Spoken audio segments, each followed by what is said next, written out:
So there's a really fascinating dynamic playing out in one of the marquee Senate races in the country. So Maine Senator Susan Collins, very much, in the line of fire this year in terms of she's up for re-election. Tough state, obviously partisanship taking hold. Right. And central issue in that race has been her support for Brett Kavanaugh.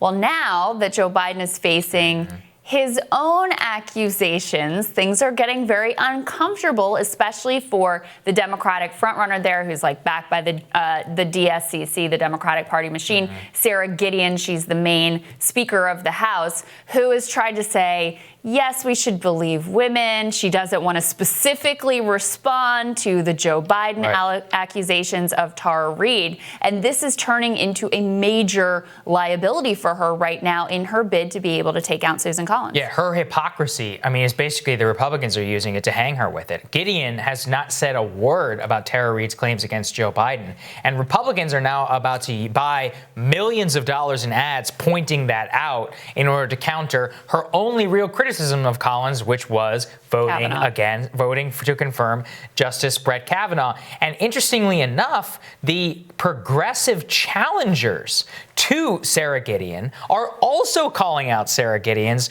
lack of response on Tara Reade, saying, hey, your lack of credibility on this is giving the Republicans this is a major electoral liability. In order to destroy you. This is the type of local reporting which I love. It's from MainerNews.com, right? And most people in Washington didn't notice this, but you can see how hypocrisy on this local level. This was the number one attack against Susan Collins' tax bill, and it was this one. And guess what? The Kavanaugh thing has been basically neutralized and now can actually be used against Sara Gideon as she runs for the Senate. I just think it's too perfect in order to show. And it's what we said. If you are hypocritical on this, people are not stupid. They will notice. And so if you're out there saying, oh, you voted to confirm Justice Brett Kavanaugh and all that, and you haven't said a word on Joe Biden, everybody knows what you're all about. Yeah, and look, we should say the primary is still ongoing. Sara Gideon is not the Democratic nominee, even though she's raised a lot of money, backed by the DSCC, et cetera, et cetera. I believe that primary date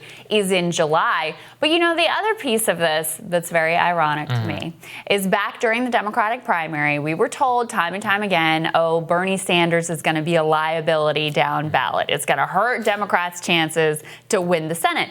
Some of us said, and this was obviously before Tara's allegations had come fully out, some of us said, you know what?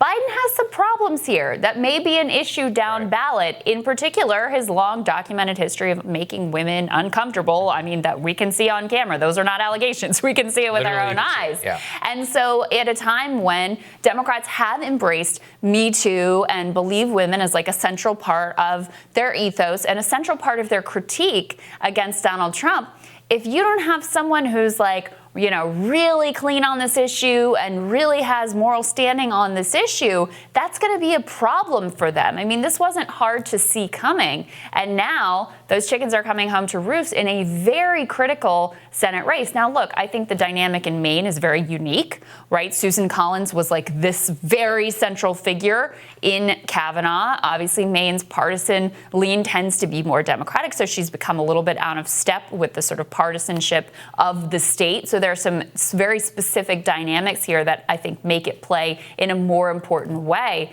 But if you have been banking on prosecuting the case against Susan Collins based around her vote for Kavanaugh and you won't say anything about Joe Biden, not going to work out for you. No, certainly not. All right, we'll continue to keep you updated on that race. Indeed. Maryland congressional candidate Michaela Wilkes is going to tell us tomorrow about her primary challenge against Congressman Steny Hoyer. I'm excited about that. Speaking of that one, friend of the show, David Sirota, is going to be joining here with his insights. Make sure you guys like, share, and of course, subscribe so you never miss a video. And we will see you guys tomorrow. Have a great day, everybody. See you, everybody.